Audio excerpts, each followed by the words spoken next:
Olá, eu sou o Márcio Miranda e esse é mais um 15 Minutos, nosso podcast diário aqui da Gazeta do Povo. O ponto não é a frase em si é perfeita. O ano é 2020. O secretário da Cultura do governo federal vai às redes sociais para um pronunciamento e diz coisas como essa aqui. A arte brasileira da próxima década será heróica e será nacional. Será dotada de grande capacidade de envolvimento emocional e será igualmente imperativa, posto que profundamente vinculada às aspirações urgentes do nosso povo. Ou então não será nada. A fala traz trechos praticamente iguais aos ditos por Joseph Goebbels, ministro da propaganda nazista, em um discurso voltado a diretores de teatro no Hotel Kaiserhof, em Berlim, no ano de 1933.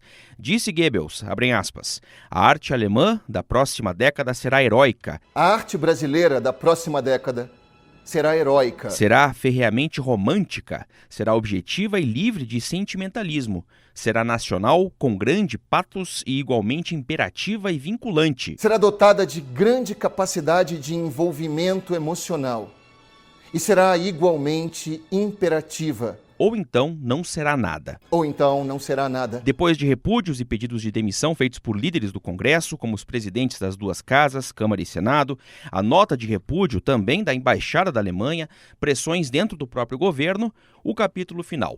Roberto Alvim deixou o governo, foi demitido.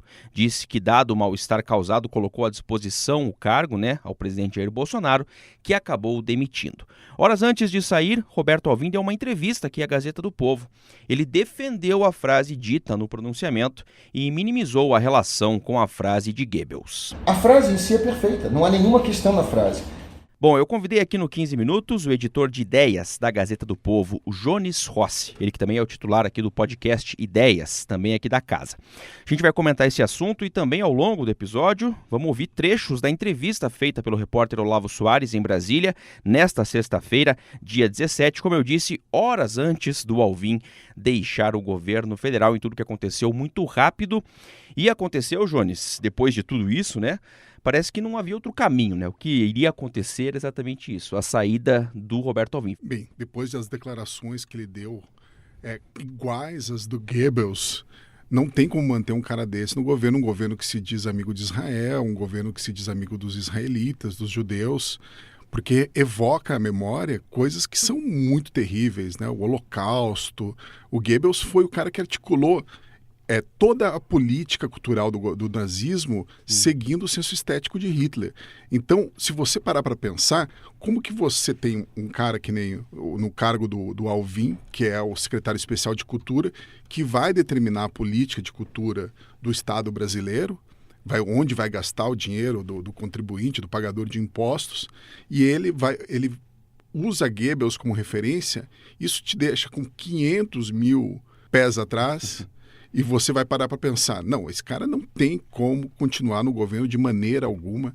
Aliás, o que ele fez, poderia até, se alguém quisesse ir atrás de processar ele, poderia ser considerado crime, uma apologia ao nazismo, se foi uma coisa intencional. Isso é crime, se foi intencional o que ele fez. Se ele fez de uma maneira que nem ele depois falou, que foi um secretário, assessor dele, que pegou trechos da internet, ou seja, se ele pegou trechos da internet para usar no discurso, e o trecho era do discurso do Goebbels, sim, é uma burrice do caramba o cara pegar e fazer isso. Ou seja, ele não tem competência administrativa para estar onde ele está, porque ele é burro. Se eu soubesse a fonte dela, não sabia, e não vou aferir de qual assessor isso caiu na minha mão, não importa, porque não acredito que tenha vindo de algum lugar sabedor da fonte. Às vezes puxa-se um tema no Google e vem várias coisas de vários lugares e pegou-se um pedaço e se anexou ali dentro. Não acho que seja uma questão problemática, porque não depreende daí nenhuma vinculação minha o restante do ideário nazista, absolutamente espúrio de perseguição a pessoas.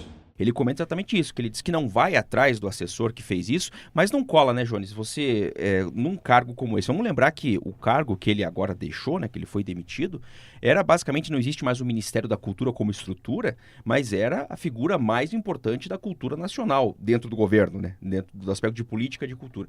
Então não tem como você querer justificar como uma situação dessa, né? Quer dizer, um erro passou desapercebido, não cola uma desculpa como essa. Não cola. Claro que ele não tem obrigação de conhecer os discursos do Goebbels. Seria melhor se ele conhecesse. Mas ele deveria ter escrito o próprio discurso, se ele quisesse evitar esse tipo de coisa. Nós fizemos um estudo acerca da questão do nacionalismo em arte. Pegamos várias fontes. Todo discurso político, exceto quando ele é de improviso, ele é feito com assessores e tudo mais. Então a gente pegou uma série de citações, menções, textos na internet ligados à ideia de nacionalismo em arte. Esse texto parou na minha mesa, 90% do meu discurso foi eu que escrevi diretamente. Algumas partes foram tiradas de frases de outros lugares. Eu não sabia qual era a fonte específica dessa frase, senão jamais teria mencionado. Mas a frase veio para minha mão, eu reescrevi a frase, usei uns trechos ligados a heroísmo, ligados à vinculação com aspirações do povo, isso eu escrevi. A partir do momento que ele deixa na mão de um assessor, ele não conhece assessor, não sabe qual que é a índole do assessor, ou seja, ele não está preparado a administrar, ou ele é burro ou não está preparado para administrar uma equipe, ou ele é nazista, que seria pior das teorias, das suposições que ele fosse nazista. Não vou falar que ele é, porque eu acusar ele de nazista, já se ele não for, ele pode me processar, é um crime, claro. Acusar alguém de fascista, de nazista. Mas se ele for, se confirmar isso é terrível, um nazista chegar a um cargo tão alto no governo. O senhor tem alguma simpatia ao nazismo? Para esclarecer. Não, absolutamente nenhuma. Tem uma repugnância completa com qualquer indivíduo com o mínimo de sanidade mental. Tenho tanta repugnância ao nazismo quanto tenho ao comunismo. Pois é. Bom, vamos lembrar um pouco aqui, aproveitar esse momento, para lembrar um pouco quem era o Joseph Goebbels, hein, Jones? Você, inclusive, assina um texto aqui na Gazeta do Povo sobre o tema e você cita alguns momentos aí da vida dessa figura importantíssima para o nazismo e para Hitler. Então, o Goebbels, ele era o ministro da propaganda de Hitler. Ele foi o cara que bolou todas as estratégias de como transformar a cultura em algo que mobilizasse o povo alemão. Então, por exemplo, foi ele que fez as exposições que traziam imagens para o povo alemão de nacionalismo, tentando estimular esse tipo de sentimento dentro. E as obras de arte que não se enquadravam nisso eram chamadas de arte degenerada. Então, esse governo até teve um tempo que quis falar em controle estatal para que filmes o Bolsonaro falou que ia ver pessoalmente, quais filmes iam entrar. Isso lembra muito, infelizmente, o que o Hitler fazia, porque sob o comando de Goebbels, no Ministério da Propaganda, os filmes que eram financiados pelo governo alemão e com a participação também dos bancos alemães, eles tinham que passar por um crivo estatal. Então, para saber se eles estavam alinhados com o que pensava Hitler, do que ele achava que deveria ser uma obra. Então, tinha palpite em tudo, na atuação do ator, no roteiro, no tipo de imagem. Tanto que uma das principais cineastas, de muito talento, mas infelizmente uma pessoa moralmente abjeta, que era a Leni Riefenstahl, que tinha um talento incrível, filmou as Olimpíadas de 1936. Sim. Ela era praticamente a cineasta oficial do regime e todos os filmes dela se propunham a exaltar a raça ariana, a exaltar Hitler, a exaltar o Terceiro Reich.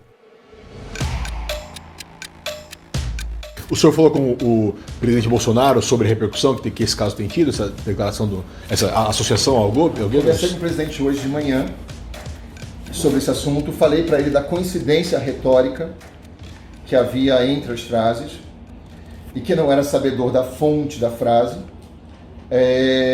mas reafirmei o fato de que a frase em si se coaduna perfeitamente com o nosso ideal de construção de uma arte nacional, uma arte heróica, uma arte vinculada às aspirações do povo que o elegeu e que, através dele, me colocou também aqui. Você tem que pensar se vale a pena deixar a cultura na mão do Estado em qualquer situação.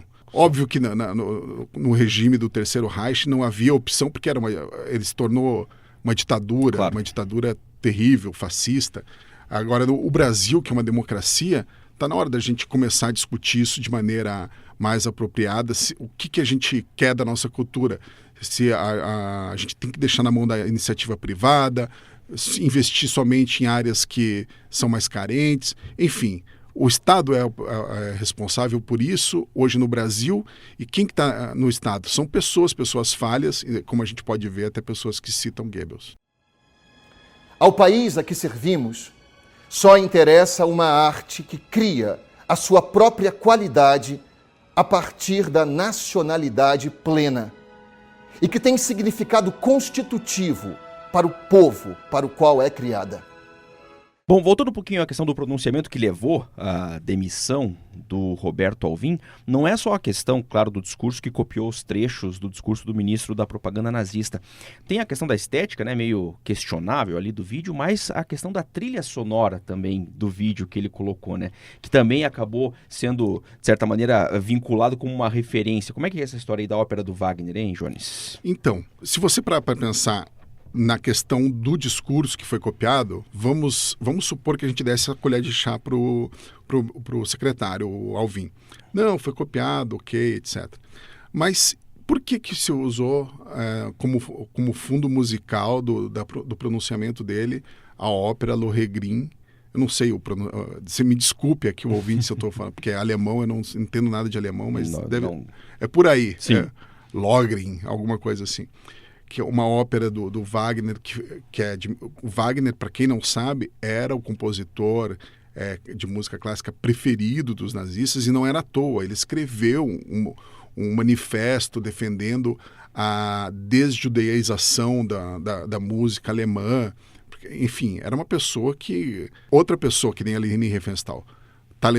Talentosa, uma pessoa talentosa, mas moralmente abjeta. Pois é, e aí ele optou então, quer dizer, o Alvim, em usar essa trilha sonora do Wagner ainda no vídeo do pronunciamento, não bastasse a questão do discurso, né? E ele justificou, inclusive, na entrevista também ao Olavo Soares, essa escolha que ele fez.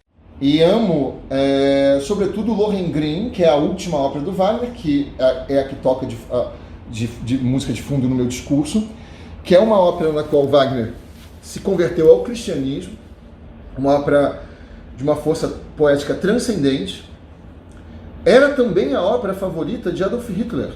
Isso faz de mim um nazista? Mas mesmo assim não ajuda, vamos dizer assim, né, Jones? Nessa argumentação. Não ajuda nem um pouco. E tem a estética do vídeo que lembra muito, muito, se você procurar fotos na internet de como eram os pronunciamentos de Goebbels, tem muito a ver. O enquadramento, o quadro atrás, tudo aquilo faz muito sentido do ponto de vista de uma estética, de algo que foi pensado para lembrar esse regime nefasto que foi o regime nazista. Bom, para a gente fechar, o motivo do pronunciamento era o lançamento do Prêmio Nacional das Artes, que acabou ficando absolutamente de lado, né? Quer dizer, ninguém fala disso, Isso. Não se sabe, e, para dizer o mínimo, obviamente não ajudou na divulgação desse prêmio. E agora, como é que fica também o governo nesse sentido, né? Porque, afinal, vamos lembrar que na noite de quinta-feira, um dia antes, o Roberto Alvim participou da tradicional live das quintas-feiras, o ao vivo que o presidente Bolsonaro faz nas redes sociais, ao lado ali do presidente. Ao meu lado aqui o Roberto Alvim, nosso secretário de Cultura. Depois de décadas, agora temos sim um secretário de Cultura de verdade. Amém. Que atende o interesse da maioria da população brasileira, a população conservadora e cristã. Muito obrigado por ter aceitado essa missão. Você sabia que não ia ser fácil, né? Não, mas eu estou imbricado nela até o último fio de cabelo. Vamos lá, vamos vencer essa batalha. Quer dizer, pega meio mal também, né, Jones? Bem, eu acho que o Bolsonaro ele não tem muita noção nesse ponto a ponto de saber direito o que está acontecendo numa área tão... Ele dá umas declarações, por exemplo, esse filme, essa música, esse dinheiro foi para o lugar que não devia, esse filme não prega os melhores valores, fala isso e aquilo. A gente sabe que o Bolsonaro ele não é a pessoa mais ilustrada, não é um presidente que conhece a alta cultura, apesar de falar muito disso e tal. Uhum. Pega mal o grau de improviso, né, do governo nesse ponto. Assim, coloca Até pouco tempo não tinha o secretário, daí coloca o Roberto Alvim, daí o Roberto Alvim faz isso, sai, a gente não imagina quem vai vir no lugar do Roberto Alvim, e até o Olavo de Carvalho falou que o Roberto Alvim parece que tá doido. Se tá doido pro Olavo de Carvalho, imagina pra gente. Pois é, vamos acompanhar os desdobramentos ainda que podem surgir dessa história. Jones Rossi, editor de ideias aqui da Gazeta do Povo. Obrigado, Jones. Até a próxima. Eu que agradeço. Terminando mais um episódio do 15 Minutos, nosso podcast aqui da Gazeta do Povo. Eu lembro que o 15 Minutos tem a produção do Moreno Valério, também do Durval Ramos e da Jennifer Ribeiro, a montagem do Leonardo Bestloff e a direção de conteúdo do Rodrigo Fernandes. Eu sou o Márcio Miranda e agradeço muito a sua companhia. Até mais!